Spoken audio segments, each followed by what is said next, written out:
Voilà, ce sont des tomates, des aubergines et des poivrons. Celle-ci était faite donc au début de 49, et donc toujours avec la même technique. Mais déjà, je me suis rendu compte que j'ai de la peinture qui ne m'appartient pas. Je pense que j'avais déjà acheté un tube de couleur.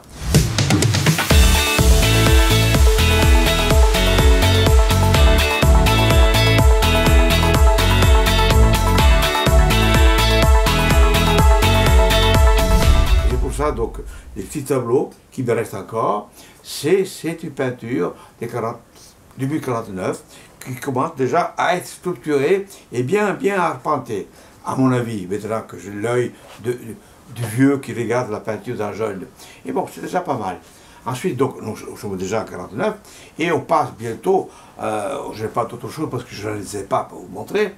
Voilà, ce tableau a été fait en septembre 52 à Paris. Et j'appelle la paix de Notre-Dame. Je ne voulais pas dire la putain, mais c'est un peu ça. C'est un peu, ouais, toujours la même technique, le même côté sombre. C'était donc la peinture que j'avais. Je ne pouvais pas envisager la couleur comme je le verrais par la suite. D'abord, j'arrive donc de Zurich à la gare de l'Est. Première chose que je vois, il faisait gris. Il fait tellement gris. Et il faisait une espèce de lourdeur que je l'ai trouvé dans mes tableaux que j'ai fait au début de 53, mais naturellement, qu'on verra après, c'est le gris avec une couleur pastel. C'était Paris sous la grisaille. Et chaque fois qu'en novembre, depuis un moment que je suis là, ah ça y est, ça recommence. Tu vois, je me trouve, je prends la voiture pour aller à Paris, l'essence, et bien je me dis, zut, ça recommence. Parce que c'était la première impression, en sortant de la gare de l'Est, c'est gris, au gris, mais vraiment on dirait une souris, mais c'était le gris de Paris. C'est tous les grands souvenirs. Je sais que j'ai fréquenté Saint-Germain, j'ai fréquenté des filles, c'était tout à fait naturel chez moi, bien parce que c'est quand même une chose que j'aime bien et que j'aimais. Donc, mais c'était parce que je crois, je me suis trouvé une nuit, je n'avais pas payé mon hôtel, j'ai couché pas loin dans un bar sur la place de Notre-Dame, mais pas Notre-Dame maintenant. Hein. Et à un moment donné, il y avait une fille qui m'a vu comme telle, elle m'a dit, mais qu'est-ce que tu fais là? Je n'ai pas à quoi aller me coucher. Elle m'a dit, viens avec moi. Et donc je suis parti avec elle. Et donc, pour faire un hommage, je dis la pute de Notre-Dame, mais c'était un peu euphorique. Oui. Mais c'était le monde. Mais elle était jeune, peut-être 24, 25 ans. Et puis, on est resté pendant une période très copains avec. Mais c'était l'époque où tout était possible.